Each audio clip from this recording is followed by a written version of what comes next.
Motivating people has always been a perennial problem throughout the ages. And I was reading each day across this country, 50,000 people quit their jobs. And nearly 85% of workers today in the workplace said that they could work harder. Half of them said they would double their effectiveness if they wanted to. If they wanted to. With that article was a bumper sticker. It said, America's greatest problem is apathy. But who cares? George Carlin echoed the same kind of thought when he said, scientists have just discovered a cure for apathy. However, no one has shown the slightest interest.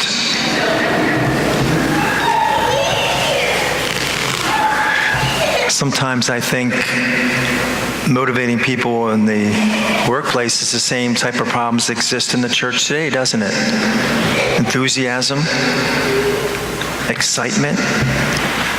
And that's what was there at the early church. You know, in 1983, the America Cup, what sport is that? Do you guys know? Sailing, right. Yeah. And the reason we know, or most people know about sailing and the America's Cup, I mean, no one used to watch that except for, the people that were really into sailing. This was the first time in 132 years that America was on the brink of losing the America's Cup for sailing. It was between America and Australia, and they were tied at 3 each. And millions of people throughout the world watched this race, the final race, and it was delayed. And they weren't even sure they were going to have the race at all on that day. Do you know why? There's no wind. There's no wind. No wind, no race. But that's what the Holy Spirit, He breathed on them, gave them life, gave them excitement, gave them enthusiasm. And that's what started the whole church.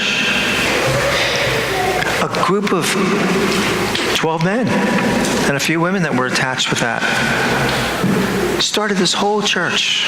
1 billion people today from 12 men and a few women. That's something, because they had enthusiasm and excitement. And I think we need that today. All of us, myself included. We forget about the Holy Spirit, my friends, and the power that the Holy Spirit can have in our lives. Harry Fosdick, a pastor at Riverside Church in New York, was visiting Niagara Falls with his family. And he was standing there at another tourist man standing next to him. He said, right there is the greatest unused power in the world that is pointing to the Niagara Falls. And Fosdick looked at him, smiled, and he said, I'm afraid I'll have to disagree with you. The greatest unused power in all the world is Holy Spirit and prayer.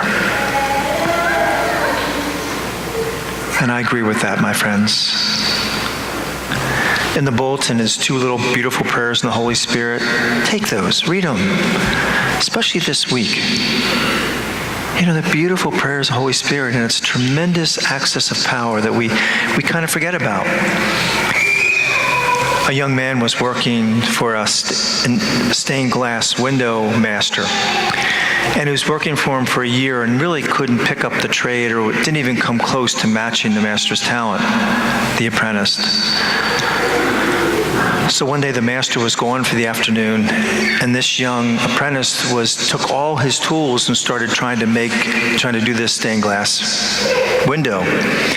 And the master came back, and he said, the apprentice said to the master, he said, I'm not doing any better with my tools than I'm doing with yours. And the master said to him, it's not the tools of the master you need. It's the spirit of the master you need. And I thought, that's what we need too, isn't it? We need to pray that we will have the spirit of the master to fill our hearts. God bless you.